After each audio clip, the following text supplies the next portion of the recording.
What's up, wrestling fans? Welcome to another Mailbag edition of the Smark Out Moment Smack Talk podcast. All the July questions you guys have submitted over the past couple of weeks are going to be answered. Well, not all of them. We actually kind of got rid of a couple of them, but most of them, about 9/10 of them are going to be answered because you sent them in, and that's how the mailbag works. So, who's going to be answering these questions? Well, I am your host as always, Tony Bango, and on this panel today, we've got Kalen Ferris. Hello, everybody. And Callum Wiggins. I'm hungry for answers, but mostly hungry. For some reason, even though it makes no sense, I thought you were going to say I'm hungry for hippos. Which is like, the game's not that you eat hippos. Well, maybe not how you play. Yeah, that's why the game's broken. That's why I don't play that. That's the British version. I would eat a hippo. You know, if somebody give me like a hippo sandwich, I'd eat it. Why not, right? It's got to be better than some other kind of animals that are out there. But you got an animal, you put it on 2 slices of bread, I'll try it. It'll be quite bad, though, because you'd have to cut... Some people don't like the fat on things, and hippos are just all fat. So that is true. Just don't eat it if you're fussy. This is not a mailbag question, but since we're on this random-ass topic, what's the weirdest animal that you guys have ever eaten? Wild boar is probably mine. Other than eel with sushi. Yeah, I had alligator jerky. I've had alligator too, that's right. I've had alligator. One time I did this omakase, the chef's choice at the sushi restaurant. And one of the things I had was milt, which is basically male fish ejaculate. Yeah, that's... I think you win. It was actually pretty good, so. I've had a ostrich steak, which tasted revolting. I've had an ostrich burger and it tasted fine. I'm not really into those sort of like animals. I don't eat a lot of like birds in particular, which will lead into one of the other questions later. I don't know why I didn't think about this right after you said it, Kaylin, but the joke's past. It's not going to be as funny. But that milt thing, what did it come with?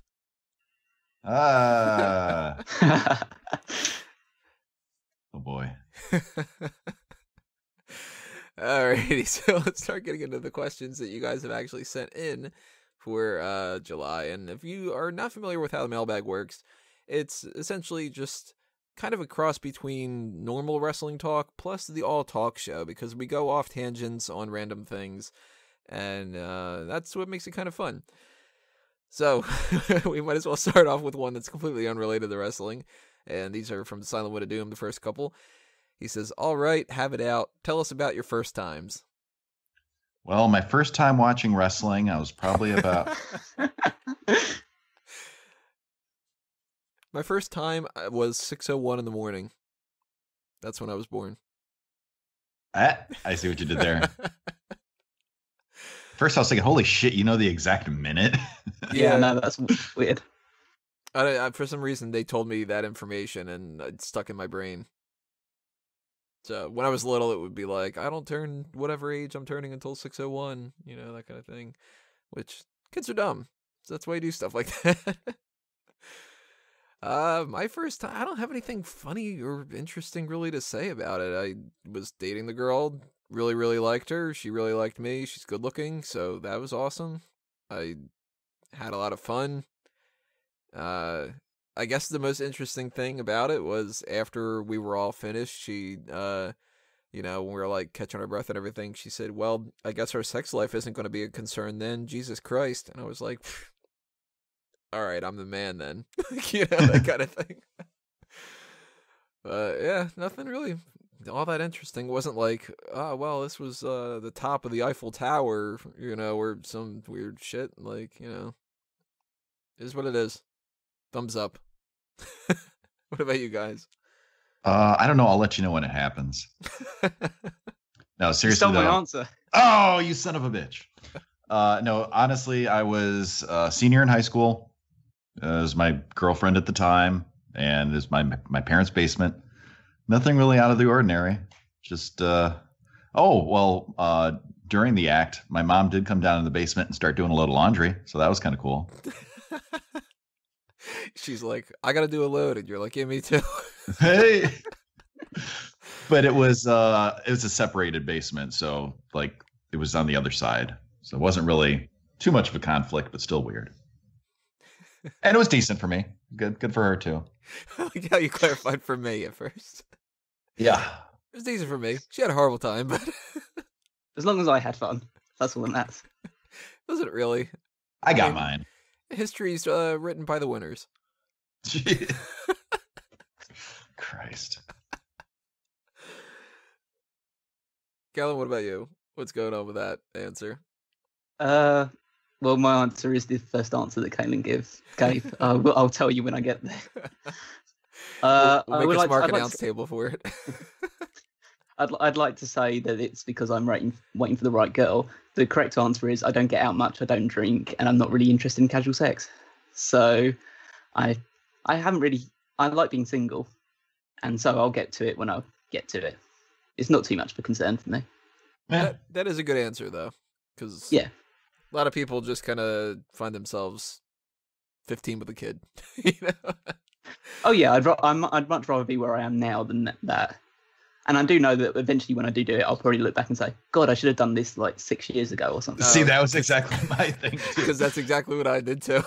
Yeah, all through high school, I was dating girls who were kind of pressuring me, like, "Oh, we should," and I was like, "Oh, okay, well, when the time is right, when the time is right." And then eventually, I was dating this girl. She's just like, "No, we're doing this," and I was like, "Oh, wow, I should have done this a long time ago." I know. I look back and I'm like, man, I was dating a dancer for a while. Like, not like a stripper. She was she actually did like some ballet stuff, and it was like that would have been so fun in high school because she was so bendy. Like, I'm cutting more along the line. Oh, sorry, I'll let you finish. No, I was just gonna say I'm more along the lines of thinking. I'm hoping that I eventually get pressured because it's more of a like, oh, you're pretty cute, and no, you're not interested. Okay, we'll move on. I get friends. I get friend zoned so hard. It's like that's my permanent residence. See, the trick with that is you got to find somebody who's friend zone, but also friends with benefits Bone zone. Yeah, bone zone. Bone zone's a better way to put it. Yeah, you get somebody who's like sort of like, yeah, I don't really like being in a relationship, but dick is fun, and then you're like, hey, well, I got one of those. Like, I'll try and take up residence there soon. I made vacation there during the summer. In the bone zone. Bone zone's ready. Question 2 from Someone to Do. What are you culturally, ethnically, etc.? First off, did you say etc. because you weren't sure exactly how to get around saying race? I think that's what it was. It says, does this actually affect how you act and how you live your life, or are you just a collection of random white people? Yes, we are. Wow, really? You're going to go there? Random white people.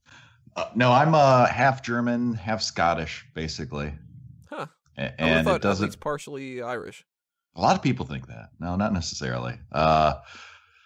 And I don't know. It doesn't really. I just consider myself, just a random white person.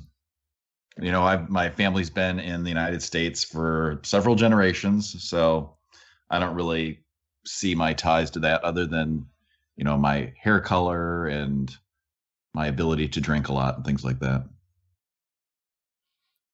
Yeah, I'd say I'm pretty fly for a white guy. But other than that, I'm completely English. I class myself as English rather than British. So that's the real kind of diversity. Yeah, so I'm 100% English, don't have any real relations outside of the country. I think one of my great-great-grandparents or great-grandmothers is French, but other than that, I'm 100% English. My name's Scottish, though, so that's something. I'm Italian, English, French, German, and Polish.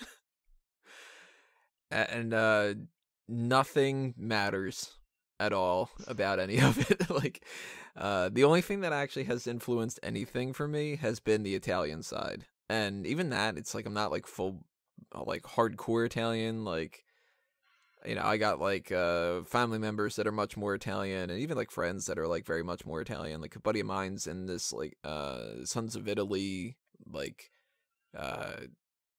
kind of like culture club sort of thing. And I'm, like it's like a whole bunch of like real like Italian people, and I'm like, I am so out of place when it comes to that kind of stuff. But if anything, like people point out to me, they go like, oh, well, you're clearly Italian, and I'm like, yeah, all right, dark hair, love pasta, love pizza, pretty Italian, yeah, stereotypical. But like the French side, like nothing. German side, nothing. Polish side, nothing. I don't think anything from the English side, but I like James Bond, so I'm kind of like I'm okay with being I'm okay with having the mob side and having the Bond side. The other stuff, I don't think that there's really all that much of a positive as far as Polish goes and stuff, but yeah, like that's why I like certain foods and stuff, because from the Italian side. Because my dad was 100% Italian, so he wasn't 100%. He was 50% Italian, 50% Polish. So like he was very much Italian. Every once in a while they'd say something that would be like that real Italian pronunciation. Like, mozzarella. Yeah, like capicola wasn't capicola, it was gabagool, and it's like, the fuck does that mean? But yeah, painfully white is a better way to describe me than anything else. Question 3. I'm totally going to lose track of the questions here, so that's going to be the last one I bother saying. Question number whatever. Who do you think personally is the most attractive wrestler of the opposite sex of all time? And then question for the same as far as same sex goes. Same sex, I would go with John Morrison, maybe. That's a good answer. I was thinking maybe him. I think maybe Fandango would be good too. He's up there at the very least. Fandango. I can see people justifying him as being one of the best looking ones because it's a good looking guy. Mm-hmm. Opposite sex, that's real tough because I have so many names that come to my mind. Oh yeah, Sunny is one of my go-tos, but it's a little bit of like nostalgia too. And like Maurice is ridiculously good looking, but she looked better in the past now than she does now. Trish is up there. Mickey James is up there for me. AJ Lee, Alexa Bliss. But if I had to name one that I might put above the rest, even just when it comes to like never being mentioned by anybody and being flat out gorgeous, Kimberly Page. She was a bombshell. I got to refresh my memory here. Yeah, I never really watched much WCW, so I do remember seeing her, but she never really left too much of a lasting impression on me. Yeah, do yourself a favor and Kimberly Page, let me see if I can find one of the better pictures that I had used when I was just sort of like, this picture could win that whole tournament in the past. I thought you were going to say a picture that you used for something else. Jury's out on that. And of course I can't find it or whatever. I used to be on smarkoutmoment.com, but then eventually all the Google stuff was just kind of like, hey, you've got like porn on your site. And it's like, no, I don't. There we go. Here's a small version of the picture that I am thinking about. So it doesn't really do it as much justice, but... All right, what do we got? Over on Skype. Okay, is this going to load? Okay, there we go. Yeah. Amazing looking girl. I wouldn't say no. And dude, like you look at like DDP at the time, he was one of the older guys on the roster, and he was like kind of weird looking a little bit, like not like, some hideous chud or something like that, but like totally not the type of guy that I would have expected to be able to land Kimberly Page, but he did. And kudos, dude. Fist bump. Oh yeah. What about you guys? What do you have in mind? Opposite sex, I'd like my go-tos in my mind are Tori Wilson, Candice Michelle, Christy Hemme, Emma, and Alexa Bliss. Emma is a surprise choice. Yeah, that's a surprise. I think Emma's like so drop dead gorgeous. It's kind of been the last year or so because she's posting more of her modeling shots and things like that. So I guess it's been more of a gradual appreciation of her rather than, oh my god, I saw her for the first time and my eyes were glued. For same sex, I'll probably go for, I think if you go for a classic, maybe someone like Rick Martel or Rick Rude. Mainly more for the body than anything else. but nowadays I'd say Roman Reigns. Okay.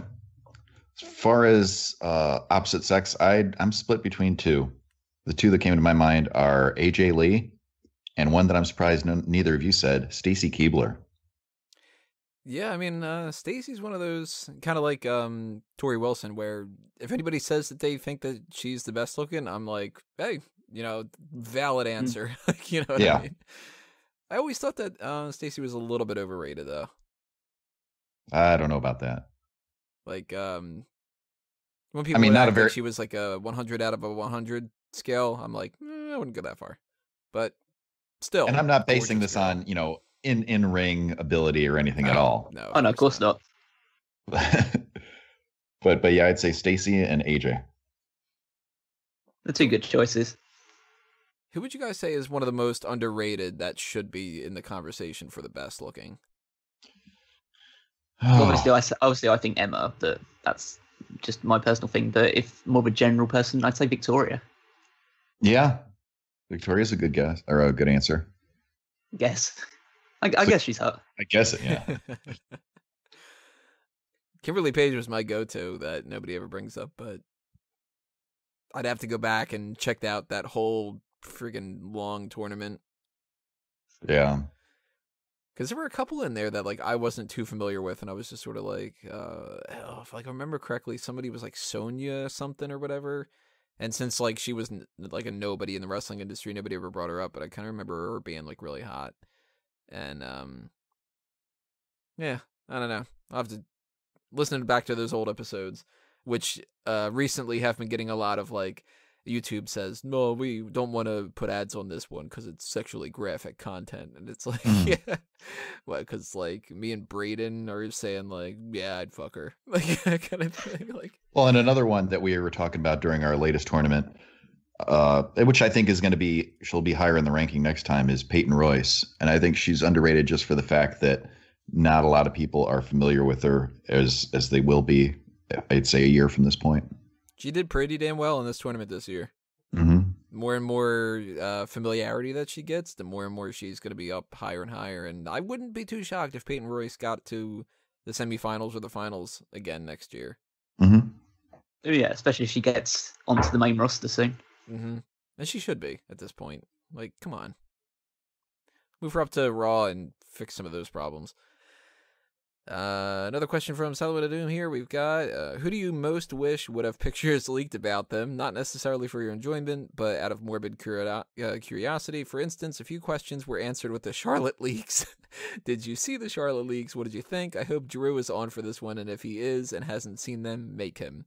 Drew, if you're listening, tell us what you thought. And Salvador Doom, clarify what you meant by a few questions were answered with the Charlotte leaks. I'm very curious what questions. Yeah, I know. That's what I'm wondering too. What do you mean? First things first, did you guys see the Charlotte leaks? No. I think I posted one. I think one of you guys in a chat posted one or something, and I was like, yeah. I probably did because I always check any kind of fappening leaks because whenever there's a wrestling one that's on there, I gotta make that a hot tag immediately. You know, that's like that's an easy thing to be like. Charlotte nudes leaked as the first part of the hot tag and then get a bunch of hits and stuff. You know?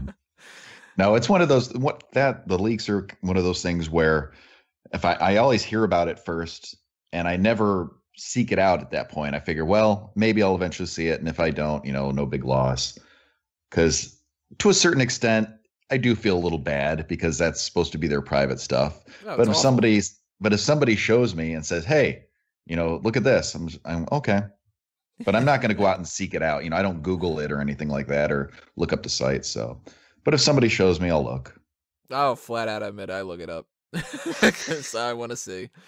If somebody tells me that, I don't know, say even the ones that like I'm not really all that into, like when Caitlyn got leaked, I'm like, all right, I'll check that out. Let's see what she's packing, that kind of thing. But whether it comes to a morbid curiosity, I keep saying that wrong. Why can't I say that today? Morbid curiosity. There you go. Mm-hmm.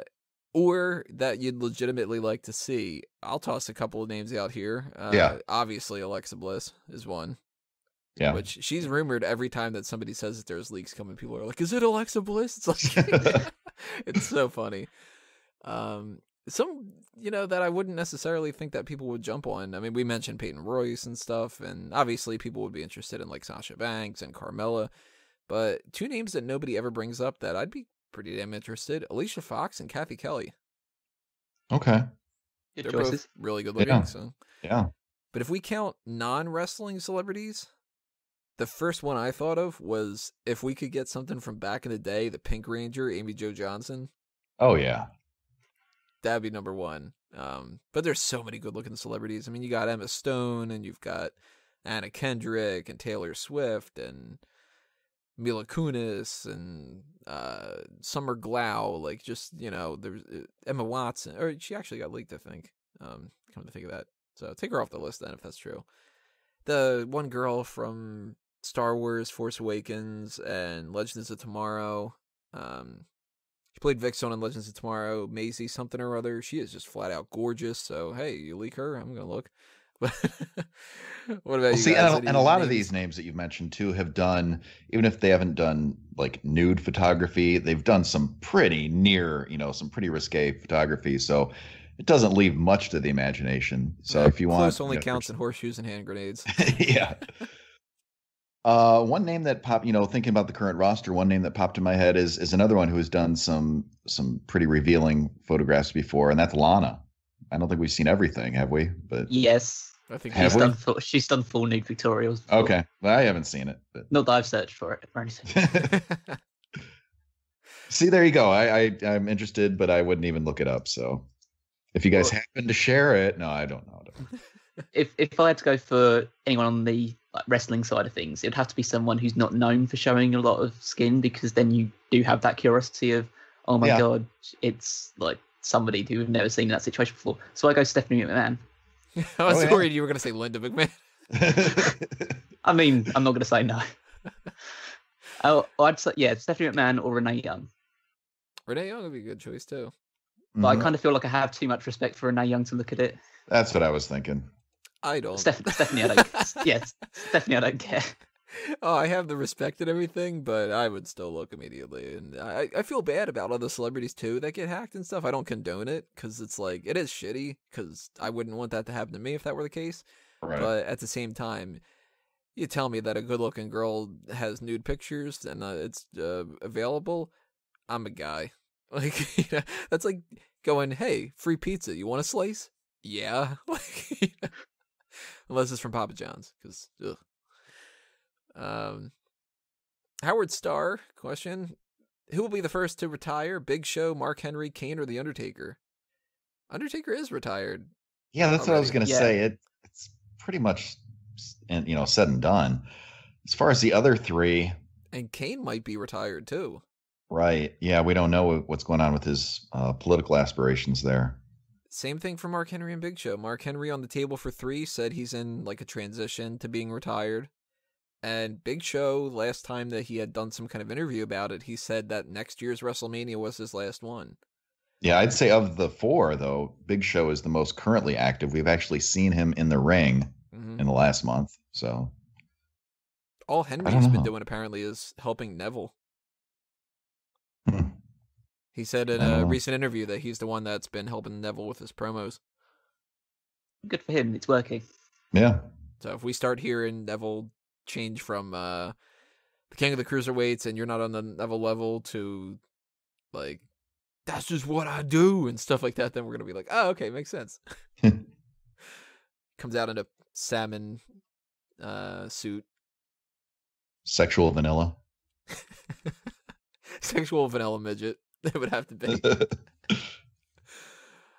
Yeah, I think the order that we're looking at here is Undertaker, then Kane, then Mark Henry, then Big Show. I think you're right. Yeah. I'd swap Kane and Mark Henry, because I think Mark Henry will officially retire before Kane does. Just because Kane will wait until he gets the actual mayor job before he retires. When are the elections for that? Does anybody know? November? I have no idea. I'm just guessing. I would assume November, but there's always like, vote for the Board of Education in the middle of fucking March and shit. Like, I've never voted for a local election thing. There's another mailbag thing because I don't pay any attention to any of that stuff. You don't even know your local comptroller? I'm assuming that if he takes his mask off, he's Otto. So, oh, did you see that thing I sent you earlier? The Star Wars. Which one?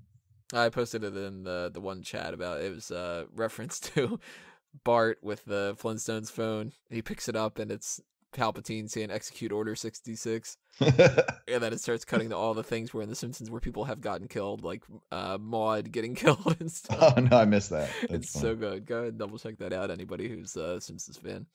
Yabba dabba doo. I like talking to you. He gets all fucking excited. I call it Flintstone phone. Question from ATB: have you been keeping up with Mega Powers Wrestling MPW that Peyton does over on? Does he still do it on Twitch? Well, I guess that's your question. Answer to the question. I haven't been keeping up. I don't know if he still does Twitch. I think it's just Beam now. Well, and Beam switched. I think he switched to Mixer too. So I actually have not been keeping up lately because usually after Raw, he does shows after Raw, and I'm just so beat at that point that I usually end up going to bed, or if I have work to do, I stay up and work. As far as the other ones, I'm not really sure the schedule, and yeah, I've kind of fallen behind. Callum, were you checking out MPW before? Oh, I used to, yeah, but that was usually only when I was having one of my insomnia attacks, and I don't get them very much anymore. And yeah, I stopped. I know, I'm so blessed, but I stopped watching them after he moved exclusively away from Twitch because I only really watch Twitch. I've never gone on to any other of the streaming services. Yeah, that's probably about because I would get the email notifications when he would go on to Twitch. So as soon as he stopped doing that, I would stop getting the notifications, and it kind of slipped my mind. I didn't think about that. I stopped getting those too because of that. So that makes sense. Yeah, and I kind of stopped paying attention after you stopped talking about Raw before. There's things just like saying, "Oh, this and this happened in Raw. Now we just move on to the actual thing that we want." I just think, no, I want to hear you talk about Raw. That's why I stopped listening in the first place. Well, for anybody who's interested in the MPW side of things, Peyton does still do that on Monday nights, as far as I'm aware. And he does the little side shows here and there too. He streams all the time as it is, whether or not it's MPW. So if you check out, I don't know the link off the top of my head, but I'm assuming that it would be, was it Mixer? Is that the name of it? I believe so. Mixer? Mixer.com. I'm failing here. MRPADEN. It should be because he uses that for all his like handles and stuff. So go ahead and subscribe if you want to see the latest exploits of Anton and Big Dick Magic and Cocknose. I think Cocknose retired. Oh, really? Oh. Yeah. I wish I could make a joke that has some kind of a cock or nose pun, but I can't think of any of that. Now I'm sad. What was the name of the character that you had, Kaylin? The Dickie Fantastic. That's what it was. I was like, there was another dick thing. Yeah. Big Dick Magic and Cocknose, and I was like, what was the third dick? Tricky dicks. Let's go into questions from Marco from California. What feuds does Rusev start after Cena and Mahal after Orton? Oh, okay. So what does Rusev do after Cena? What does Mahal do after Orton? It's looking like it would probably be Cena and Mahal, because I can't imagine Shinsuke Nakamura getting that title shot. And yeah, that makes sense. Rusev, I think, is just not going to be on the SummerSlam card. Oh, he's got to be on SummerSlam. Well, SummerSlam's 2 hours shorter than it was the last 2 years. They're only doing a standard 4-hour show, like 3 hour of a show and then 1 hour pre-show, instead of a 2 hour pre-show and a 4-hour show. Well, that's dumb. I don't know why that's happening, but it's making me really, really nervous about this card. This card is, well, we'll get into it when we get closer to the pay-per-view, but it's not shaping up to look all that great to me. It's looking like a one-match card to me at the moment. Well, then again, you never know, because sometimes the ones that have the lowest hype or the lowest build, the lowest excitement heading into it ends up being a really great show. And then there's Battleground. Yeah, yeah. Oh, Well, God. This. I mean, yeah. Sorry, I just put the I mood down. think Rusev is going to be one of the few that gets cut. And I think that the same is going to happen with Sami Zayn and Mike Kanellis. I think you can roll Mhm. out Ty Dillinger, of course. I think that you can roll out uh, possibly even like most of the Raw mid-carders too. Because I think that we're going to get either the Shield against Cesaro and Sheamus, or well, we know that we're going to get like Balor versus Wyatt. That seems like a guarantee. Yeah. And maybe The Miz against Jason Jordan now. But like, Apollo Crews isn't going to do anything. You know that like it shouldn't be. But I wouldn't be shocked if Baron Corbin didn't have a match. Well, at this point, I wouldn't be shocked if Randy Orton doesn't have a match. Oh, I'm writing him off completely. I think that he's taking the time off. And I'd Yeah. rather him take the time off than to have him against Greek Khali. Like, Is he fuck doing no. doing another movie, or what's he doing? I think he's just, like, kind of beaten up and wants to take time off, but I'm not too sure. Okay. Because Sheamus is filming a movie right now. But maybe Yeah. Orton is, too. Maybe. Huh. Either way, I don't think that Jinder Mahal is going to fight Nakamura. And I think that there's a possibility, maybe, that Rusev starts something with Nakamura. Just to kind of, like, move on to a different thing. But, like, what would they feud over, So, Rusev right now, if he doesn't... Because they can't do the Cena Rusev thing again. Nobody's going to give a shit. No. If Rusev doesn't fight Nakamura, I think he's off the card. And Jinder Mahal, it seems like it's John Cena. Which it should be.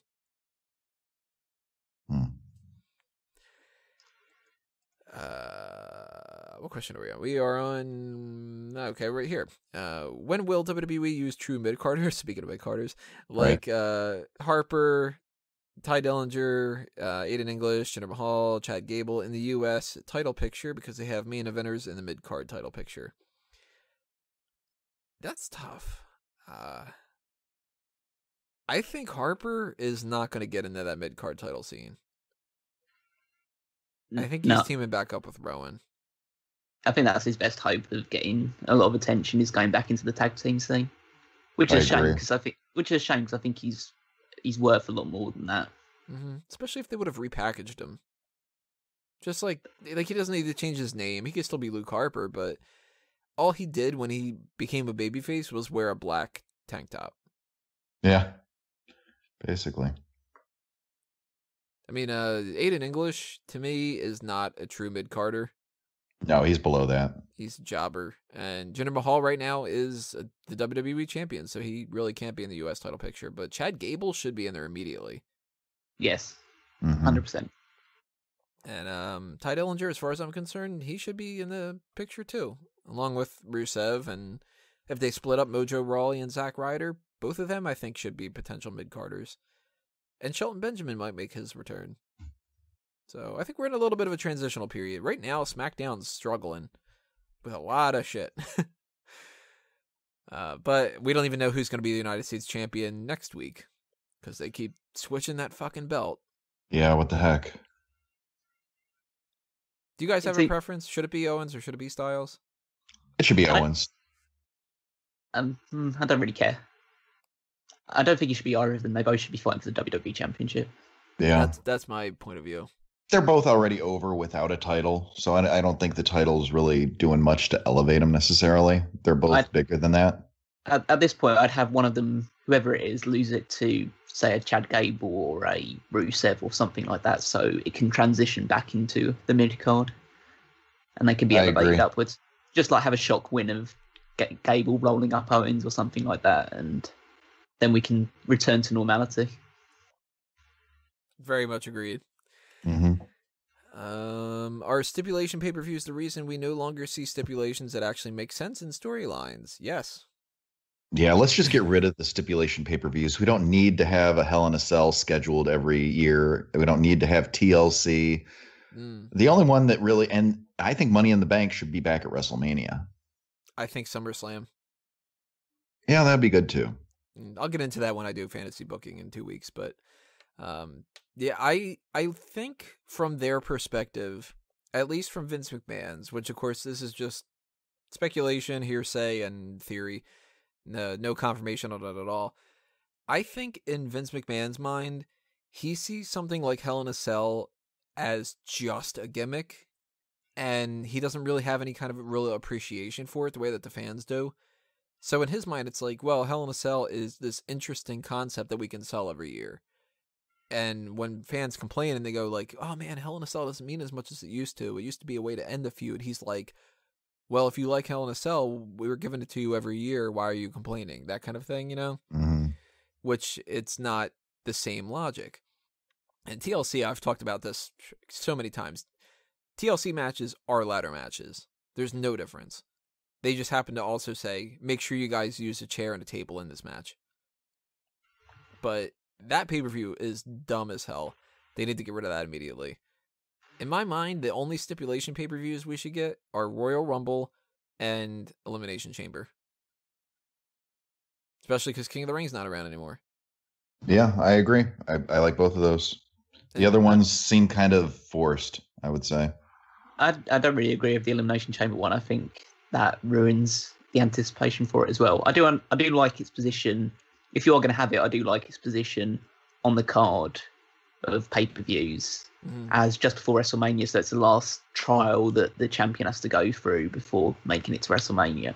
Well, I think it's better off when you don't have the champion involved. I think it needs to be like, that needs to be who determines the number one contender for the other belt that the Royal Rumble winner didn't win. But so you get like a guy from Raw and he wins and he's like, all right, I'm going to challenge the Universal Champion with my Royal Rumble victory. And then they go, all right, well, we need to figure out a number one contender for SmackDown's title.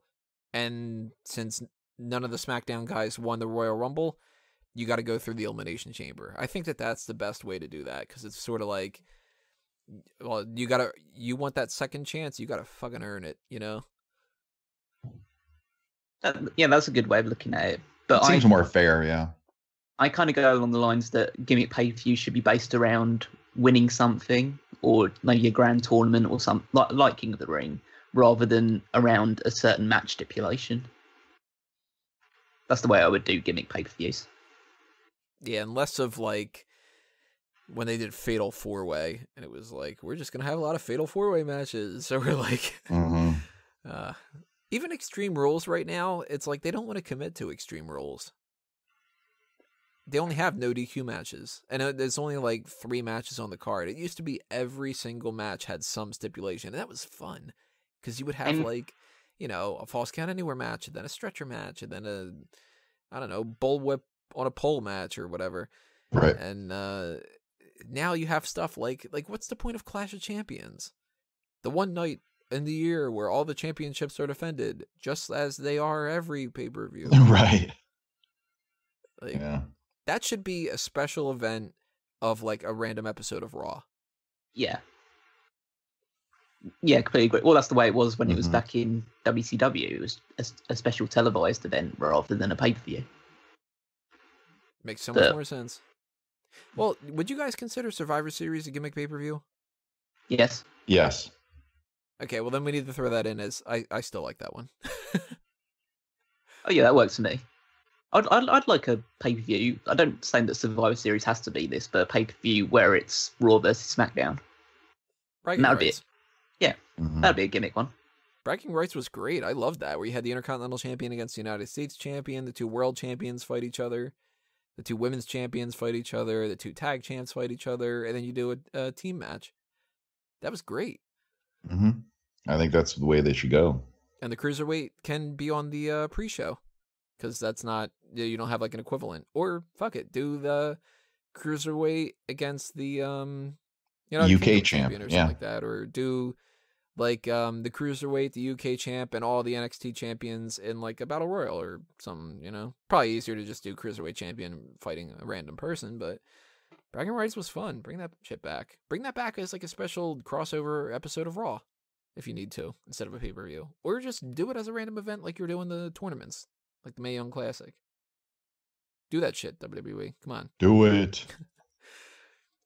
Even though I already said my thoughts about this a little bit, my buddy Dane is a big fucking Rusev fan, and he sent this in. He was like, he needed us to talk about this. He says, "What is your opinion of Rusev's tweet about Shane McMahon's helicopter emergency landing? As Rusev's #1 fan, I'm worried that WWE might bury him when they should set him up for a match between him and Shane at SummerSlam."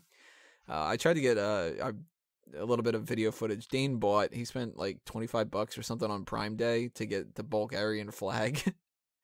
And he just took it over to Dace's house the other day, and it's fucking huge. He didn't realize how big it was, but it's the type of flag that you hang outside of like an actual office building.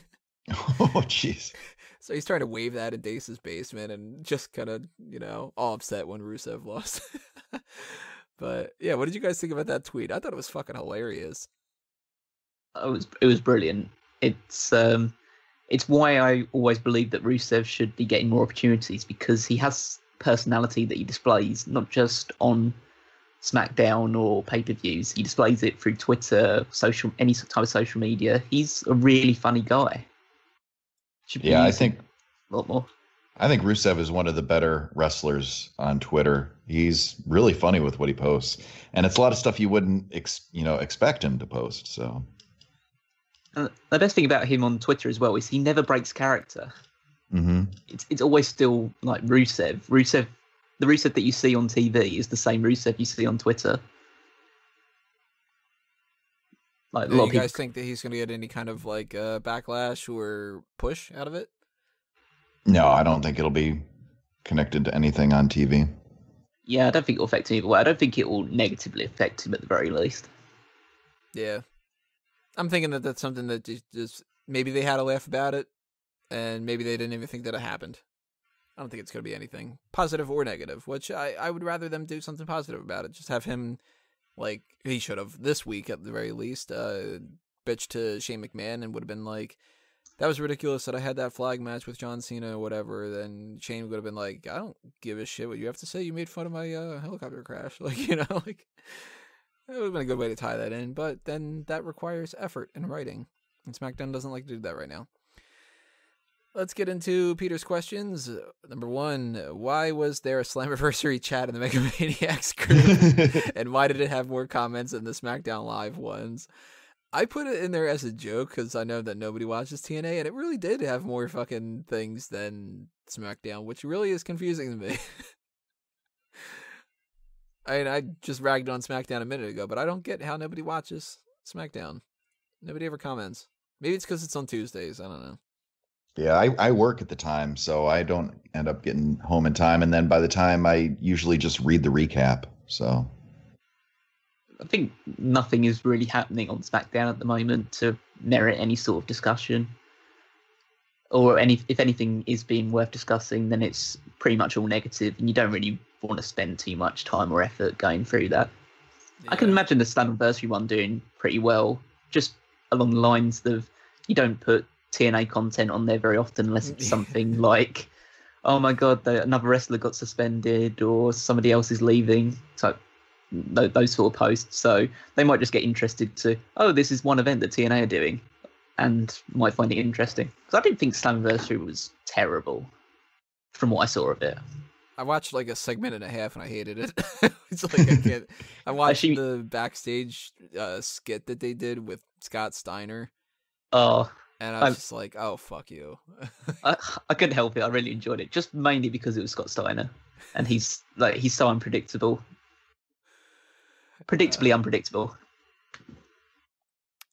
Question number whatever. Yeah, I forgot about doing the numbers here. Tony, why do you do the hot tags after Raw instead of SmackDown? I've always wondered. If you want to do an Ask Him, how about at the end of the hot tags? Well, first questions first. I do the hot tags on Monday night because I'm usually on a roll. And it's kind of easier to sort of knock it out Monday nights. And then, like, sometimes I actually do the Ask Him and the Rest Hold and stuff on Monday night as well. Like I did that this week. That way I can just kind of, like, work for a lot of hours and then not have to worry as much on working as much on Tuesdays. But I used to do the Rest Hold stuff after talking smack. Now that they don't have that anymore, that frees up another half an hour.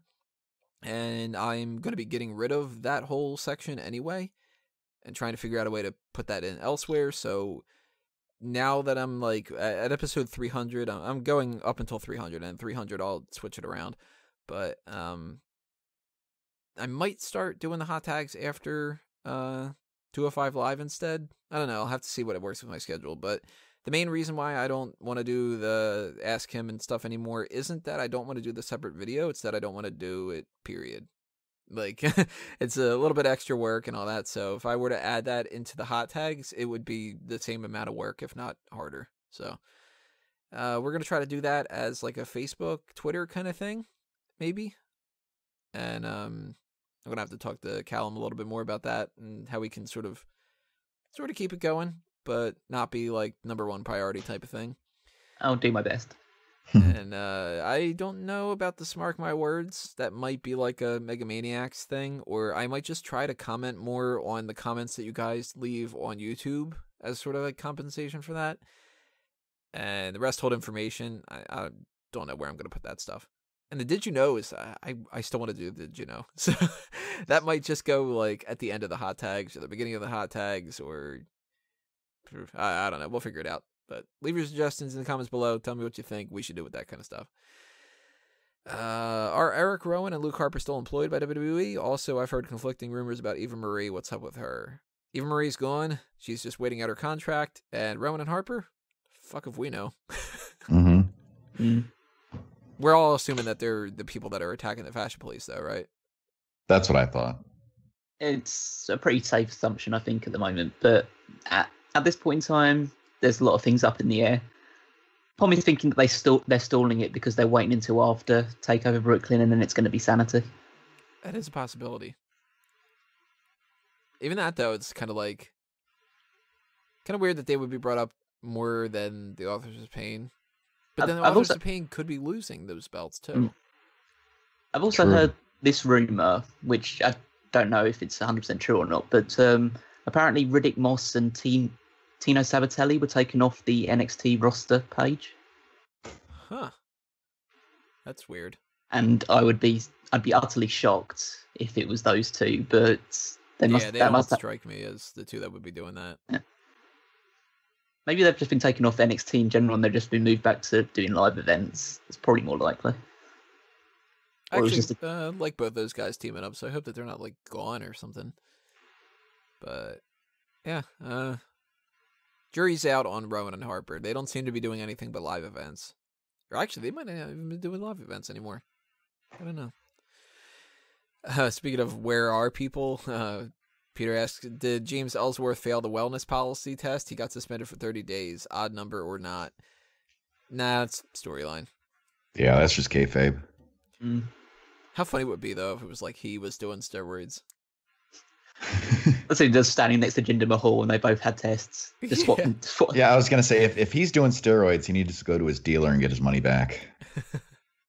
It's actually just Tic Tacs, but the label says steroids. He's like, I've been popping so many of these and it's not working. What the hell? Another question here. Do you count the Brian... Oh, sorry about this, Peter. I'm laughing at the way that you typed this. It says, do you count that Brian Kendrick's WWE title reign? He started off as the Brian Kendrick. Now he's that Brian Kendrick. That Brian Kendrick. Technically, the rules of the championship scramble, you make a pin, you are the champion. He did get the pin. The rules were actually that they were interim champions and they didn't technically count. So, no, he never was a WWE champion. It's a shame. Mm-hmm.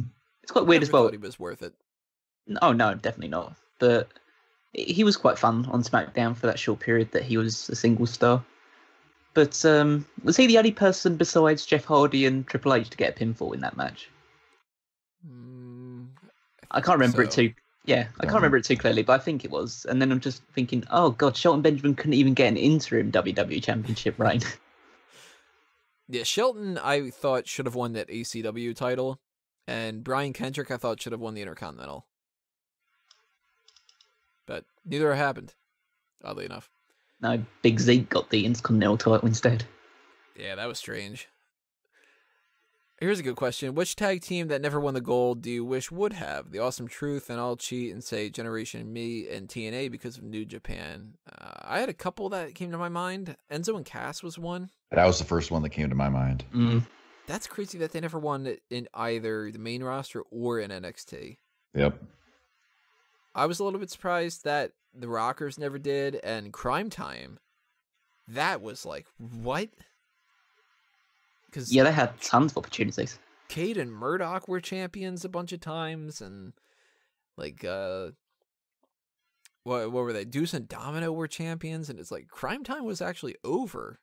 They should have won those belts. Maybe the Real Americans. Harper and Rowan never won, did they? Or did they? They're NXT tag champions, but they've never been WWE tag champions. Okay. Yeah. Well, Harper has. Oh yeah, with Orton Yeah, and the Wyatt. trio kind of. Rowan never did though. Poor Rowan. He just gets a jumpsuit. Mm-hmm. I'd say a big tag team that never won the WWE Tag Championships was the Mega Powers. Aha, I think- that's a good one. Yeah, I think a really Hogan good and answer. Savage could have both hold it, especially with the fact that Savage was champion at the time. Could give Hogan another belt. Yeah. Wow, they should have won Mm-hmm. those. And did the natural disasters? Did they win one? I believe so. They should have too. at Don't, the very yeah, least. don't quote me on that, but I'm pretty sure they did. Bushwhackers never did. No, but should Arguable they? whether or not they should. Yeah, have. Yeah. I was going to say no.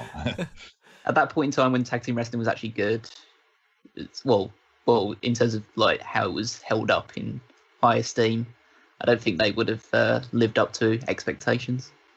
Still, it would have been kind of fun the way that they did that arm thing if they would have been holding a title at the time. I can't think of any other tag teams that should have. Hmm. Any others that come to your guys' minds? Let's see. I'm trying to think of some round about the Attitude Era, just in case, but most of the tag teams around about that period either won it or were too short-lived to actually get it. I was thinking maybe did Billy and Chuck hold the titles? Yeah.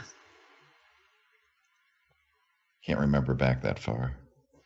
What about D'Lo Brown and Chaz? Nah.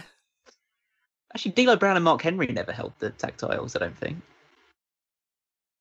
Didn't they? I thought they did. Uh, No, they didn't, because Mark Henry's not a tag team champion. yeah. So, maybe them, but they weren't that great back then, so I'm just clutching at straws. Well, kind of another question about the tag teams. We actually have 2 more questions about the tag teams, or 3 more questions about the tag teams, huh? Which tag team has no Marty but 2 Shawns? His suggestions were the Shield, Beer Money, and the Hardys. We just mentioned a minute ago the Mega Powers. Yeah, that's Yeah. one. New Age Outlaws, I would say. But if I had to pick, Billy Gunn was higher than Road Dogg. Yeah, I agree with Yeah, that. I'd say. Maybe Morrison and The Miz, but then again, Miz is better than Morrison in a lot of different ways, so... But I wouldn't classify Morrison as Marty Jannetty either, so... Those are the No. 3 teams that I thought of, but there's other ones too. I mean, I'd probably go with, I'd say the Revival and the Usos because they both won quite level paths. But that's kind of saying, are they both short? Could they both have the potential to be Shawn Michaels? No. So, but they're not 2 Jannettis either. They're Marty Michaels. Yeah, I'd we'll go argue. with that. I'd argue Team Hell No. Yeah, that's a good one. Yeah, that is good. Well, Brothers of Destruction. Yeah, that's even better. The Rhodes Brothers. Yeah, I'd go with that. Okay, they're on the same page. Yeah. I think Hmm. it's hard to distinguish. Like, I think for this type of question, you have to think about tag teams that could potentially split up, and one of them could go up really high, and one of them would be either stuck floating around tag teams or in the lower mid card.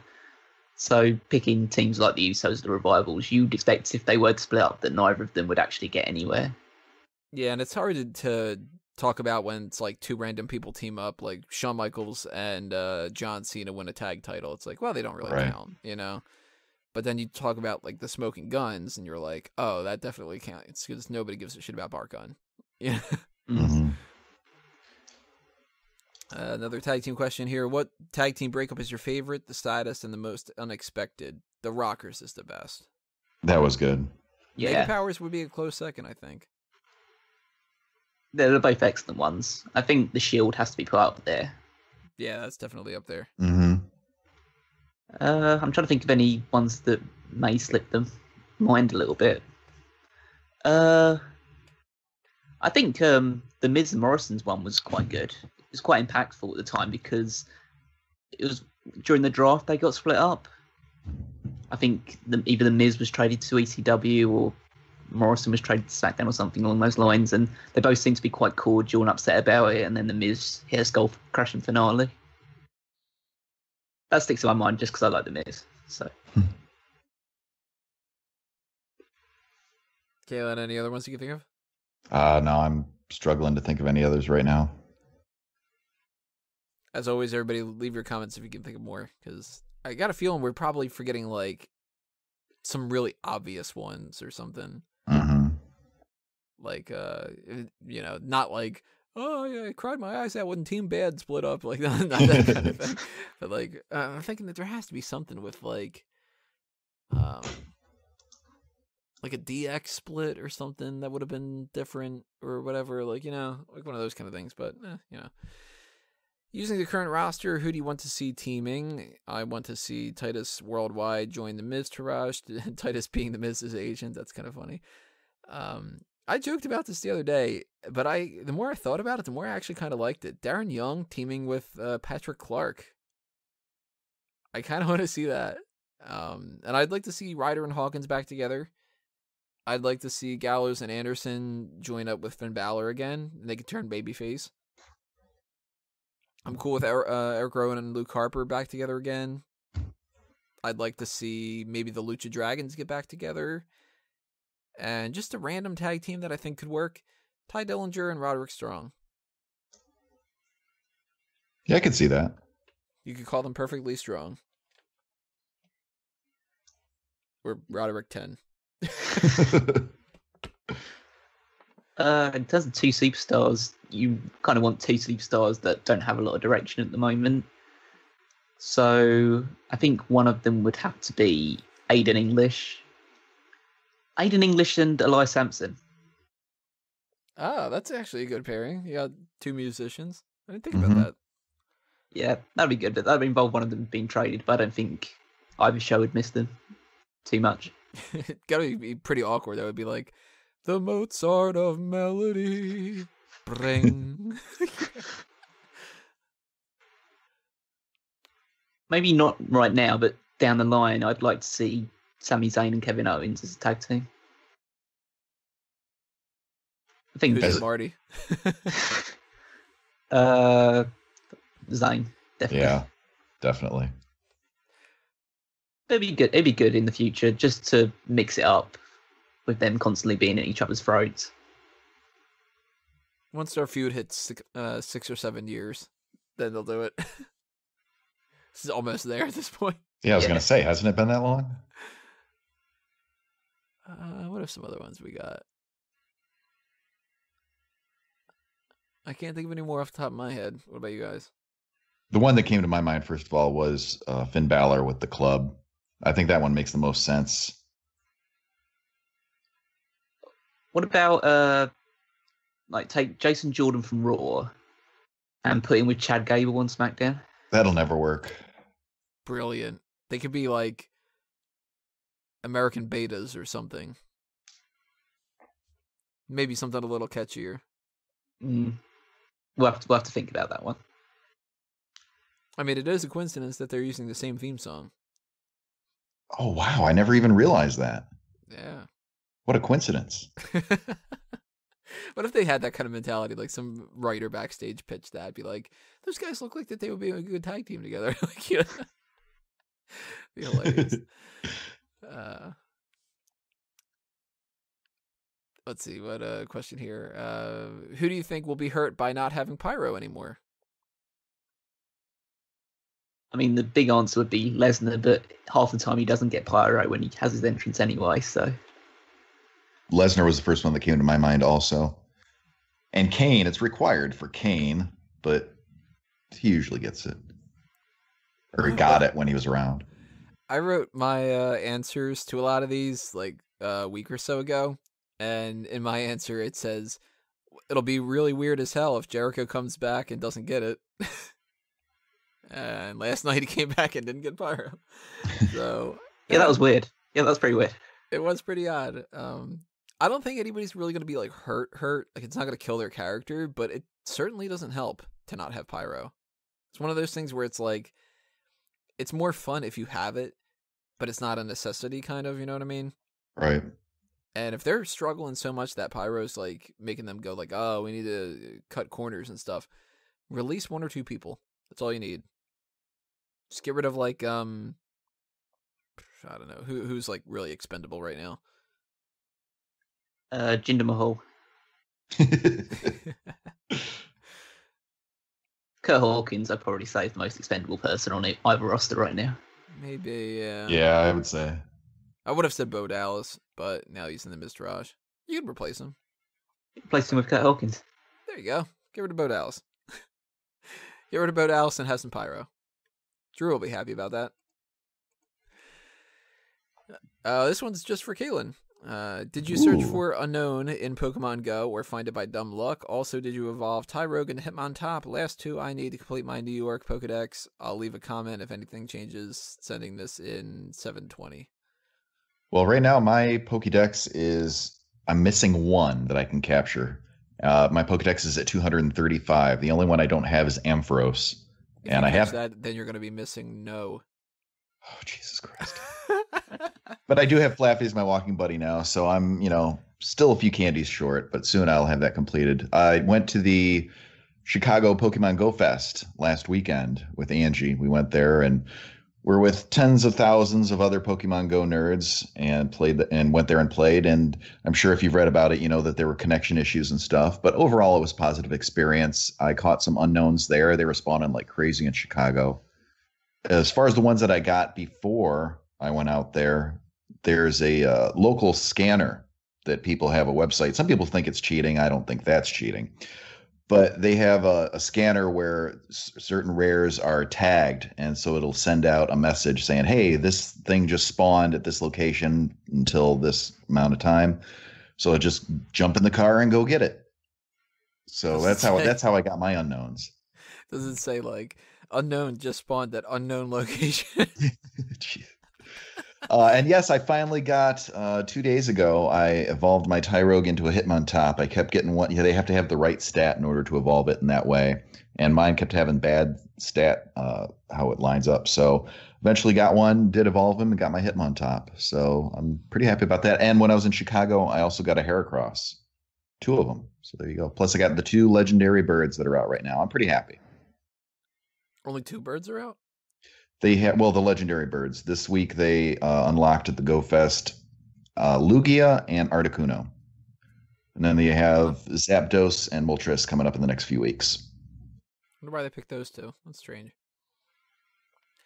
Let's see, another question here. Are you making play the game into a board game? Take my money. Gladly take your money.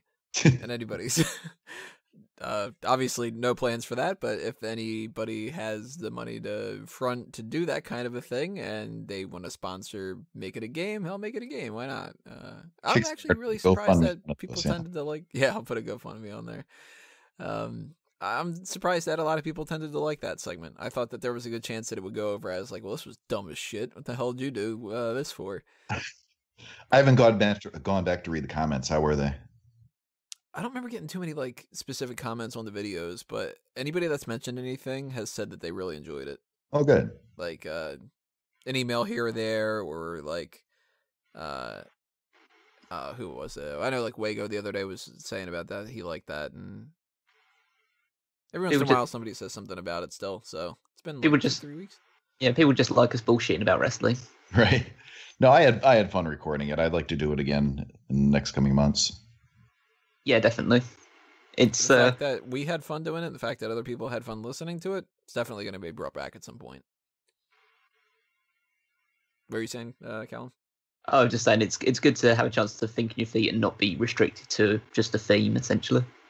You just come up with answers out of anything. What was the answer that Angie had said? Where it was like one of the last blind tags. She said that Miguel made her think of Orchard. Yeah, that's right. All right. Angie, if you're listening, tell us your answers for some of these mailbag questions. Very curious what your response would be. Let's see. Do you think that SummerSlam will be hurt by too many triple threat or fatal four-way matches? Yes. Oh God, 100%. Yes. It's an issue because I know they're trying to get a lot of people on the card and make SummerSlam as big as possible, which is admirable, but it just makes it seem like they don't have any coherent storylines. Mm-hmm. And that they don't want to try. Yeah, so it's exactly. like, well, instead of figuring out how we can balance out as many people on the roster as possible, with those missing 2 hours too, that's another thing. Let's just throw everybody into 17 three-way matches and stuff. And the Universal Championship one makes complete sense, and I'm totally happy with it being a fatal four-way. They've built it up correctly to the point where a fatal four-way match makes complete sense for the title. I don't agree with the IC one because I think it's going to be The Miz against Jason Jordan. It seems more like that now, yeah. And I'd like to see Seth Rollins and Dean Ambrose have a singles match at SummerSlam, but we can talk about that more of the game as we move towards it. The Raw It tag. seems like we're going to get a cruiserweight triple threat. Akira Tozawa, Yeah. Rhea Daivari, and Neville. Seems like that's going to be happening. Oh, yeah, I think so. There's a possibility that we would get, even though it doesn't seem like they're necessarily going that way, that SmackDown tag titles could be a fatal four-way. It could be Usos, New Day, Fashion Police, and their attackers. There's, even though we have Bayley versus Alexa Bliss, I wouldn't be too shocked if they throw in Nia Jax and Sasha Banks. That would make sense. If they do have all these like 3-ways and 4-ways and stuff, it is a mistake. And at that point, they should be looking at the card and going, fuck, we need those 2 hours. Well, yeah, exactly. Like I was saying, you were saying it's a shorter show, so they're just going to condense everything, and I think the show will suffer for it. I think they should expand it, let the matches, let the performers have some breathing room, tell their stories better, not just everybody gets their 2 minutes. So, do you think that the reason why that's 2 hours shorter is because of the budget stuff? Getting rid of Talking Smack, getting rid of Pyro, not having 2 hours on the second biggest pay-per-view of the year. Very suspicious to me. I'm not really too in tune with their financial situation right now. Is that a big thing? I wouldn't want to speculate. Like, you know, I mean, I didn't know how much they were hurting right now. Yeah, I don't know too much about that, but the more things that people do that are cost-cutting, the more kind of scary it is. Right. But then again, they just like hired all these people for the Mae Young Classic and stuff, so it's like, I wouldn't be surprised. Maybe peanuts. I would say maybe they're just putting money into different areas now. Maybe they're just trying to find ways of getting as much money as possible by cutting certain things down.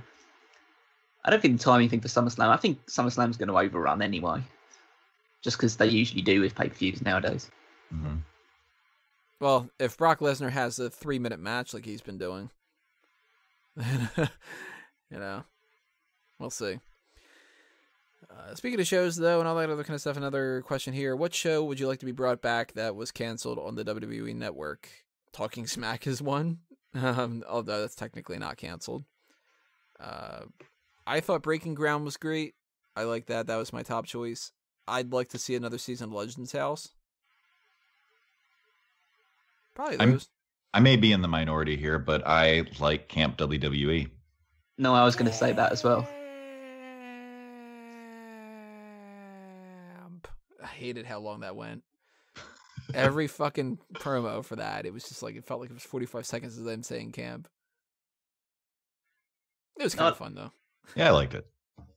I find it hard to gauge when a show's been cancelled on the WWE Network, because it just seems like they announce it out of the blue that they're not doing it anymore, like on social media, more than actually just coming out and saying, oh yeah, we've cancelled that. You just find out by someone saying, oh yeah, we're not doing that anymore. And I also did like the Slam City ones, the short ones that they did. Oh, I hated those. I liked them. I liked the alternative one, the cheap pop one, I think is what it was called. Oh yeah, that was good. Mm-hmm.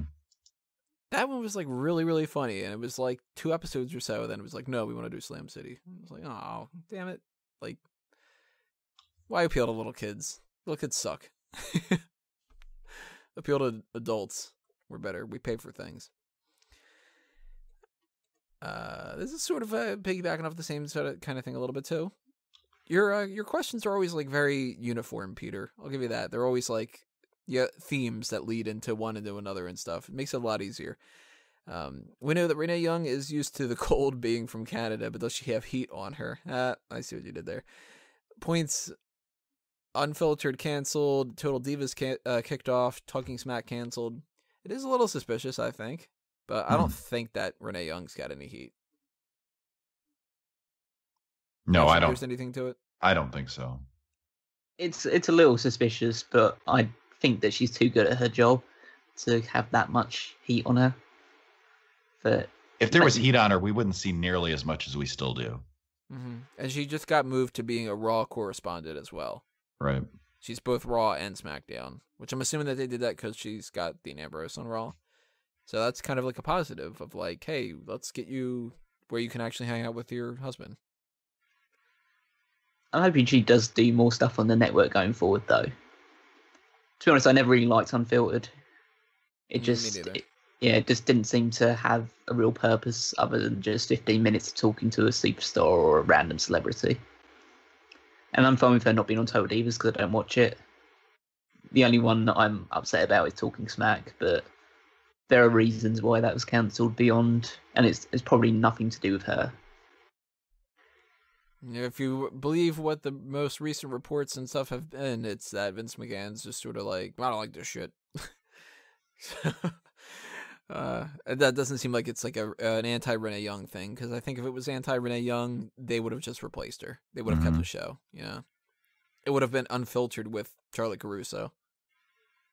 And they did replace her with people on Total Divas, but Total Divas has replaced people all the time. Like, Naomi was like in a season, off a season, in a season, off a season. And it's basically the Bella Twins show. Like, everybody else is expendable. How is The Undertaker's retirement sitting with you now that you have had some time to take it in? After 11 years, I'm starting to think Taker isn't my favorite, but my new favorite, well, you know it. The hype is around The Miz, sitting tied for one with Taker. I haven't made my mind up yet. I want a second opinion. I'm never going to be happy with the idea of Shawn Michaels and Undertaker not wrestling. I'll be like an old man talking to my grandkids, trying to get them into wrestling, and I'll be like, yeah, but you know who would be great to pop up today? Undertaker. And they'll be like, yeah, he's been dead for years. And I'll be like, yeah, but he was the Undertaker. He's been dead before. Like, that's just his gimmick. Yeah. He's just really selling it. He's been selling it since 2028, or however long that's not actually that far away. I don't want to give him that much. 10 years is not far away. Yeah, I'm not happy with the Undertaker being retired. It doesn't sting as much as it used to, but yeah. What about you guys? I was never. Oh, no, I was just gonna say I'm okay with it. I think it was cool seeing him every once in a while, but the last few matches that we had seen him, his performance had really declined. So I think it's better to sort of go out with, more dignity than to just stick around, keep doing it until it's just sad and people are feeling bad for you. So I think he got out at a good time. I didn't really get into The Undertaker until about 2007 when he started feuding with Batista. So my connection, yeah, it was a very good year for Taker. So my connection with him isn't really that strong. So I'm obviously it bums me out that he's can't wrestle anymore, but it doesn't hit me as hard as when Kurt Angle stopped wrestling full time, especially with WWE, or when certain other wrestlers. Like, I'll probably be more bummed out when John Cena retires than when The Undertaker retired. I'd say it hit me more when Daniel Bryan and Edge had to retire, because those were. Anytime anybody retires, it sucks. Yeah. Stop retiring, people. Just be healthy. Final question from Peter. We still have Frankie to get to. When someone asks you who your favorite superstar is, do they mean single superstar? I like Beer Money better than Miz and Undertaker, but I like Miz and Taker more than singles, Roode and Storm. I always assume that they mean singles. You guys do too, right? Oh, yeah. Yeah. I would assume that if they meant like that you can include stables, they would say like, hey, what's your favorite tag team? That kind of thing. Yeah, I think you need to distinguish one or the other because they're both quite different things. They both do different jobs on the show. Frankie's question, talking about tag teams here. Are you starting to feel like the New Day's character is getting stale? A little, but I don't think it's as drastic as what some people do. Yes, but I think the feud with the Usos has been pretty good, and the New Day have played their part in that. But I think it's a lot down to the Usos getting so much better. So I'm okay with the New Day being a little bit stale if the Usos are upping their game. I agree. I think the New Day has gotten a bit stale, so I don't want them to break up yet. I like when they were the antagonistic heels, though. When Kofi was like, "I'll beat up your little kids" or something. What did he say? I'll fight your kids, and I thought that was funny. So I would be okay with them sort of transitioning to a tweener or a heel role. I think that would definitely freshen it up. They'd still be over with the crowd. If I had any way of like freshening them up, I would say keep them with the tag team, but also they start pursuing singles championships as well. Yeah, why not? Nothing should stop them from doing that. Especially because like Xavier Woods could wrestle for the cruiserweight division. He is underneath the 205 live limit. Yeah, give them all the titles. Then they won't be stale. All the belts, all the records. Another question here from Frankie. With knowing about the results of the future tapings for NXT, what are your opinions so far of TakeOver Brooklyn 3? I hate to be negative because it really it sucks when there's multiple things that I need to be negative about in a row. Like I think that Battleground sucked and not looking that forward to SummerSlam, but to be honest with Brooklyn, I'm underwhelmed with the card. Like Drew McIntyre versus Bobby Roode, I don't really like Drew McIntyre. So I'm just rooting for Bobby Roode to win, which is like, I don't want Bobby Roode to win because I want him on the main roster. You know what I mean? So it's like, well, what do I root for? A guy that I don't want to be champion, so the guy that I do like can possibly move up? Asuka versus Ember Moon, that could be good, but the tag team title match is a little bit weird. And it's really Gargano versus Andrade Almas is the thing I'm most excited about, and that's the one that has the least build. But what do you guys think? What's happening with TakeOver that you're kind of excited about, not excited about? I'm going to watch it. I'm not really up to date on NXT right now, but I watch all the takeovers and I enjoy them. But honestly, so I haven't seen much lately. So my opinion here is not very valid. I've been watching a fair amount of NXT. I've been really enjoying the week-to-week shows. So I'm looking forward to Brooklyn in the sense that even though the card isn't as strong as it has been in the past, they consistently deliver. So I'm conditioned to look forward to it. And I'm not saying that it couldn't be disappointing, but at least I'm looking forward to that, knowing that there's a much greater chance that it's going to be good. Another NXT question here. What's your opinion of Oni Lorcan as of late, especially with his matches against Danny Burch? That was a good match. I think tonight they're going to do another match, and I'm really kind of interested to see that out. Lorcan's weird. He's a weird-looking guy. He doesn't seem to have a character, really, and he just kind of like storms the ring with his finger pointing upward, and his name is weird. So I don't really know what to think about him other than, look at that oddball. His name is weird, says the guy with the last name Mango. Yeah, I can't pick that one. He picked Oni Lorcan. If it was Tony Lorcan, it wouldn't have been bad. But Oni? Like, I don't get it. He would be a good addition to the Cruiserweight division, I think. He is generic as hell, but he's an excellent wrestler. He just doesn't have... He comes to the ring wearing just plain black trunks. And he's bald and he looks so plain and average. But when you actually see him in a match, you're kind of taken aback at how physical and aggressive he can be.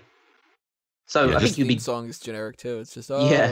oh. Yeah, he seems like the create a wrestler template number 4. Yeah. and we all prefer number 3 anyway, so that's Number 3 was better. Forney Lorcan. Yeah, he's a solid wrestler, but he's not gonna be one of those people where people are like, you ask your kid like, well, you can only buy one action figure. Who do you want? Do you want John Cena? Do you want Bray Wyatt? Whatever. It'd be like, I want Oni Lorcan. Like that kid gets picked on then. Okay. He just runs around the toy store with one finger pointing up, going, oh. Brie Bella announced that she will be returning to the ring in 2018. What would you do with Brie Bella? How would you book her? I would tell her to stay home and to not wrestle anymore. She needs to be a mother to her kid. And I don't think there's anything else that she can accomplish in WWE that would be worth seeing. I agree. I don't want to see her in the ring anymore, but if she did come back, her role should just be to make everybody else look good. She should just put over the current roster. Yeah, pretty much echoing the same. She's not as good in the ring as her sister, and I don't think she has as much attention on her, especially with Daniel Bryan not wrestling anymore. Yeah, what is she going to do? Bryan's kicks and the same old stuff, Yeah, that's what I'd tell her Seen to do if she is coming back. I'd tell her to kick someone multiple times to get one pop in a match. When Jinder Mahal loses the WWE Championship, will WWE just drop him back down to the state of being a jobber? I sure hope not, because I think that would be doing a disservice to the title. Mm-hmm. They should keep him at least a mid-carder at least. Exactly, a mid-carder, because if he just drops down to being a jobber, then it's like, what was all that about? Yeah. As much as I dislike him and what he's done to the championship, I have to agree that he can't drop down too far because it's just a complete waste of effort and it's just wasted everybody's time. He needs to be in the mid-card somewhere. I still think him being the United States champion would have been a better idea than the WWE champion. Oh, 100%. I wouldn't have been too happy with either, but at least he wouldn't be such a big focus. Yeah. This is kind of an interesting one that I don't think we've ever actually gotten before. What's your favorite dessert? The Sahara Desert. Oh, sorry. I'd eat it. Be quite dry. If you go for junk food, like in general, not as far as like, you just ate a meal and then you are at a restaurant and they say, what do you want for dessert? Like, if you just talk junk food, chocolate chip cookies are like my go-to. They have to be soft though. That's the best if you want to go with the best. But if we are going with like restaurant type dessert, if you give me some kind of like chocolate peanut butter thing or cheesecake, those are my two go-to ones. Vanilla soft serve ice cream with Reese's peanut butter cups and Butterfinger is amazing. So I'd go with that. Brownies are fucking great. Blondies are great. Speaking of that. God, I'm hungry. For me, I'm not really much of well, you say desserts, so I'm thinking sweets. I typically prefer, when it comes to snacking, the salty and savory kind of snacks. But if we're talking desserts and sweets, chicken. Chicken. Not really a fan of chocolate so much. I like chocolate. It's all right, but that's not my go-to. I prefer like the fruitier kind of desserts. So strawberry ice cream. I love strawberry ice cream. Pies. I like pies like cherry pie and apple pie and pumpkin pie. So I'd say ice cream and pie. Yeah, I go down either strawberry or lemon flavored ice cream. It's usually my two go-to ones. But if it's, again, more of a junk food thing, then I go raspberry jam donuts, or as you would say, jelly donuts. Jelly donuts are like one of the few donuts that I'm like, nah. Yeah, I don't want crap inside of mine. Oh no, I can't. I don't like the just the ones with shit on top of it. It's just not my thing. I have to have one that's filled. Oh, there's this great Amish market around me that makes the fucking best donuts. And it's all like weird stuff too. It's like a s'mores donut and like they have like a Fruity Pebbles donut and stuff. But the best one that they have is this like whipped peanut butter type of cream inside, and of course chocolate covered on the outside. Each one of them is probably like 1,000 calories, but they're fucking amazing. And I want one of them so bad right now that you mentioned filled donuts. Speaking of donuts, it reminds me of one of the best donuts I had in my life. I was hanging out with Wago in real life, and we were at this bar, and they were serving maple bacon donuts. They were these wonderful donuts that were fresh and hot, and they came with this maple glaze and bacon crumbles on the top, and it was fantastic. Definitely would. Yeah, I need to give that a go. So this one's probably just going to be for me. I wanted to talk some Big Brother here. Are you happy Cody is back? Would you rather bang Alexa Bliss or Jessica? Do you love it how Big Brother puts jingle bells and funny hashtag stuff on? Christmas is one of the cast members, so whenever Christmas is out there, they kind of have like little like ching, ching, ching, ching kind of stuff. By the way, Paul, all the way, hashtag friendship. Yeah, all right. So let me geek out for a second about Big Brother. Cody being back sucks because I want Paul to win, and he's probably going to go after him. And he needs to get knocked out. And Josh is funny as hell that he keeps calling everybody a fucking meatball. That's his go-to, like, you look like a meatball. Oh, you look a meatball. It's like, what kind of a fucking insult is that? Weird as hell, but I like the show. Paul for the win, for sure. As far as Alexa and Jessica, Jessica's got a better body. Alexa's got a better face. Give me either one of them, I'm happy. All right, now I don't know these people, so I just Googled Big Brother Jessica. Are we talking Jessica Eubanks or Jessica Cunningham? Jessica Graff, I think is her name. Okay, let me look this up. I am not familiar with this show. Jessica Graff. See if I can find her Instagram. Oh, she looks like Jessica Alba, kind of. Yeah. At least based on the pictures I'm like seeing. Younger Jessica Alba. Okay. She's really hot. Yeah, she's cute. Yeah. Paul for the win. Jessica for the, you know. Can't think of a less crass way of saying for the bedroom, I guess. Such a trashy, shitty show, but I love it. What were you going to say, Callum? I was just going to say, go back to the previous answer. You like her field.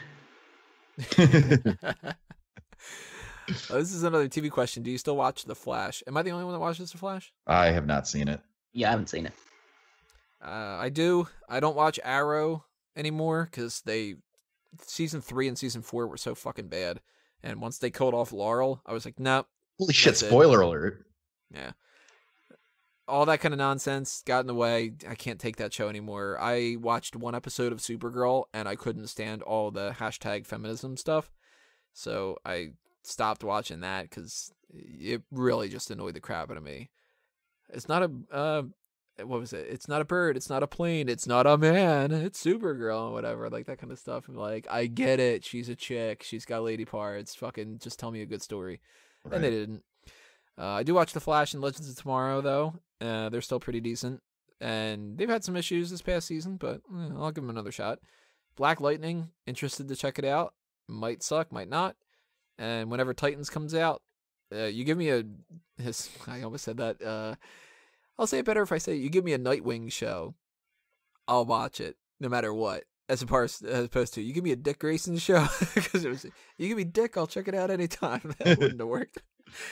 Now let's get back to the wrestling side of things here. Is NXT starting to reload again with talent? We got Kyle O'Reilly, Bobby Fish, and Leo Rush. Leo Rush, I don't think is confirmed yet, is he?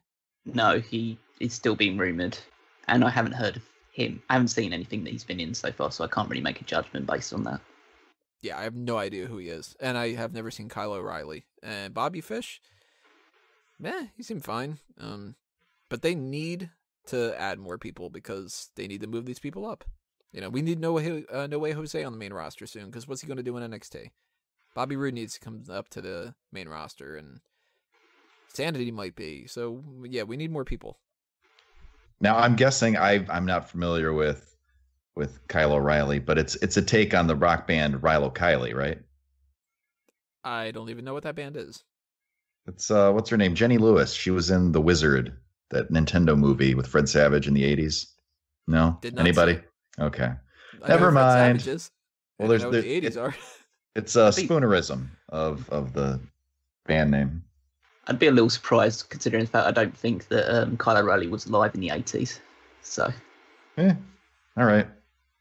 Oh, But- God. You know what made me feel so fucking old the other day? When they said Big Cass is 27. Yeah. I was like, no, he's like 35. And I'm like, I'm older than Big Cass. No, he's 30. Huh. Booker, I think, said he was 27. Yeah, they said it wrong a few times. He was born in 1986. Ah, okay. Ha, you're still older than me, motherfucker. Now I feel better. Let's see. Another NXT question here. Are you a fan of Ruby Riott? What about Nikki Cross or Ember Moon? We talking about in-ring talent or looks? We're talking looks. No for Ruby Riott. She is the least attractive woman on the roster to me. Including Nia Jackson, Tamina. I probably wouldn't go that far, especially with where Tamina's concerned. But going more by the wrestling side of things, she looks like she's good in the ring and she's willing to throw herself into like big spots and hard hitting action. I think she doesn't really have much of a character at the moment though, and considering the fact that she debuted quite a few months ago, I don't really know anything more about her. Nikki Cross is great. I think she's fantastic. And I'd like her to be the next women's champion in NXT, but that's probably not going to happen. And Ember Moon is extremely athletic, but I think she doesn't have much of a character as well. Yeah, she struggles on the mic a lot. It's just that her character is meant to be presented as someone who's quite supernatural and has that sort of energy about her, but when she's in a promo, she just talks like a normal person. Mm-hmm. So it's a bit of a disconnect for me. Yeah, But I don't like any of these three on the mic, but they're all pretty decent in the ring. I'll give them that. Yeah, I'd say Ember's the best in the ring out of all three of them. Oh, I would definitely agree. Yeah. But apart from that, they all need to stay in NXT for a while to get a bit more work. I'd say the one I'd say is the most ready for being moved up to the main roster is Nikki Cross. But that's just because she's part of Sanity, so she could go up as the stable. I would rank them as far as overall, like, talent. Actually, you know what? As far as overall talent and looks, now that I'm thinking about it, Ember Moon at the top, then Nikki Cross, then Ruby Riott. What about you, Kalen? What are your thoughts on these three? Like I said, I'm not really watching the weekly NXT shows right now, but I've seen the takeovers, and I like the match that I saw Ruby Riott and Nikki Cross in. Ember Moon, last time, I think she was injured for the last takeover, right? Yeah. Yeah. But I've seen her before. I like all of them. They're decent, but I need to see some more before I can form a full opinion. And our final three questions here. Do you go on vacation? I think the last time I went on vacation was over a decade ago. I barely get any fucking sleep, let alone get time to go on vacation. So that's not necessarily the case. Yeah, like I said, I went earlier in the conversation. I went to Pokemon Go Fest in Chicago, which is about 4 hours from my house. We drove out on Friday afternoon, stayed the night at a hotel, did Pokemon all day Saturday, and drove back Saturday night. That's the closest thing that I've had to a vacation in over 17 years. Like literally the last time I went on vacation was in the year 2000 when Bill Clinton was still the president. So it's been a long time for me. I would like to go on more vacations, but it's tricky with timing, scheduling, and also, it's expensive. So haven't been able to do it very much. I don't go on too many. The last real vacation I went on to was last year. I went to Prague for just over a week. And that was nice. That was probably the most fun I've had anywhere. I got drunk far too easily. I'd love to go overseas to Europe sometime. That's on my list of things to do. Yeah, I'd definitely recommend Prague. I've only Prague. Yeah, that's the way you'd. That's the way you pronounce it. Now I know you're saying vacation because that was in the question, but you usually say holiday, don't you? Yes, I say holidays. Go on holiday. Yeah, Go but on I'll holiday after you get a break from university. I'll conform to your bastardization of our language. Thank you. I speak Is it American. an elevator or a lift? Oh, lift, 100%. What if it goes down? Well, then I'm there. Although elevator doesn't work for that either, too, because it's still elevate. Yeah. Yeah. Second to last question here. Why do you think that Rey Mysterio is overrated? I think I'm the only one that necessarily feels that way, right? Yeah. Well, I like him, but he is overrated, I would say. But I like him to a certain extent. He gets stale when he's on the roster too long. I think he's one of, if not the greatest masked wrestler of all time. I'd But- say that. Yeah, I mean, I'd say he's overrated now because he's not as mobile as he used to be, and obviously he doesn't have a lot of height, and he's older. He's not in as good shape as he used to be. But that doesn't mean that I'd say he's overrated now. I think people expect him to be limited now, but still like seeing him for the nostalgia value. That's exactly what I was going to say. It's more of a nostalgia act now. He's the type of guy to me that when he was in the cruiserweight division in WCW and he was doing like actual like fun stuff, and then he transitions over to WWE and he's still able to do some fun stuff, he was great. Mm-hmm. And he was somebody who was like, yeah, you could put the cruiserweight belt on him anytime. You could put the Intercontinental belt on him at any time. I don't think he ever should have won a world title, let alone I agree. multiple. And his second world title run in particular, why? Like, why did he have to be the one that beat Jack Swagger? At that point, he wasn't doing any of the moves that he had been doing for his career to get him that kind of spot. Mm. Yet people were still going like, oh, Rey Mysterio, you know, he's one of the best spot monkeys in the ring and whatever. And it was like, all he does is the 619. Yeah. And the even then, 619, he does that sometimes. It like he kind of botches that, and it's like slow and the 619 kind of bugs me too because of the setup for it. It's just so forced. Because when else do you see wrestlers doing that laning over the middle rope, other than maybe sometimes for Roman Reigns doing his drive-by? But besides that doesn't really happen. I was fine with those setups when he would set them up. Like if he would drop kick them to land in that spot, or he would like do the toe hold drop and that kind of thing. But when he would like, I don't know, hit somebody with an enziguri, and then they would stumble around, find that part of the ring, and then lay down on there, it was like, oh, fuck you. Like, that's like, am I supposed to buy into somebody actually flipping around for the playmaker when MVP used to do that? They're not doing that. He can't spin them around with this, holding their hand, and, you know. I know, if you're going to land on the middle rope and just rest there for a minute, don't do it when Rey Mysterio is your opponent. Yeah, that's Like, the worst person that's we the- can yeah. on. Because Cesaro does that now, every once in a while. But he doesn't do it every single match. And he does more stuff than that. Rey Mysterio was like one trick pony, I think. Mhm. Yeah, Guaranteed Hall of Famer, though. First ballot Hall Oh, of for Famer. sure. Oh, Yeah. yeah. But I think his work in WWE's Cruiserweight division exposed a lot more of his like actual moveset, like the things that he could pull off at any point in time. And he did use the 619 in WCW, but not very often. Mhm. So I'd say he was a far better wrestler in WCW, but he'll be remembered for his WWE legacy, which I think is still strong. Yeah, he's one of those guys that I think it's sort of like he got the world title reigns that other people never got that should have. Yeah. Like if I could give one of those world title reigns to Roddy Piper and one of them to Ted DiBiase, I'd feel a lot better. Yeah. Yeah. Oh, yeah, don't get me wrong. Even though I think he's a fantastic wrestler, especially in his prime, he will go down in history as one of the worst world champions of all time. Just because he was booked so poorly in all of his reigns. Yeah. Mhm.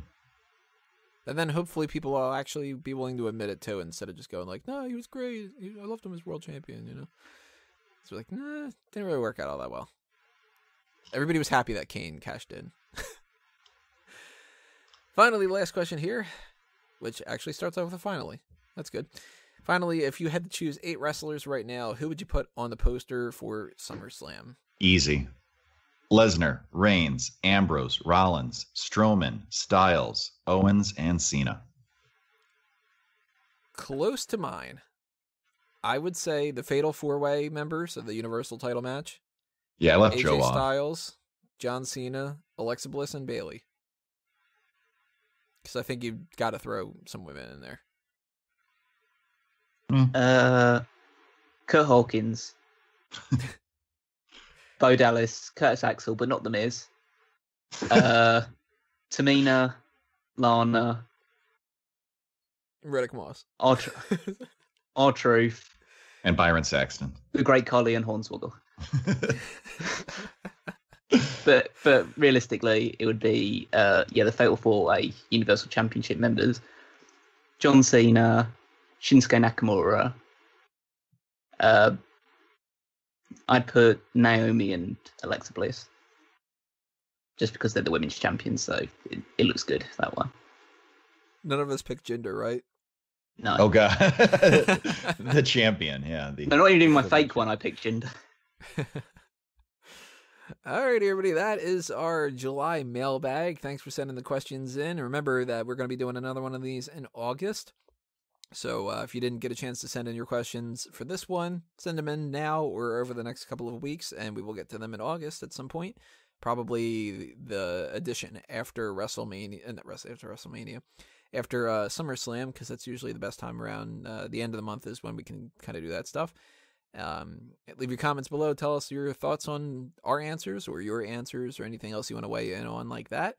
And that's it for my side of things. But plug-wise, Kalen, what do you want to throw out there? Check out Northwest Ohio Wrestling on Facebook. We have lots of events coming up in the next 6 weeks. So make sure you check that out in the Toledo, Ohio area. We're based. But we have wrestlers coming in from the whole region. Lots of great shows coming up. So check that out. And make sure you check out sporkle.com for all your trivia needs and wants. And it's SPORCLE. Sometimes Tony does games on the channel. Make sure you check those out. There you go. What do we get a little preview? Do we know what you're going to do yet? It's, can you name all of the participants in every SummerSlam match ever? Holy shit. Well, good luck. So I'm going to fail it. I'm gonna do that one in advance and tell you what I get. And you have to beat a 10-minute time limit. Yeah. And it's like, I don't know, like 300 names or something like that. So good luck. I'll send you my score and then you can try and beat it.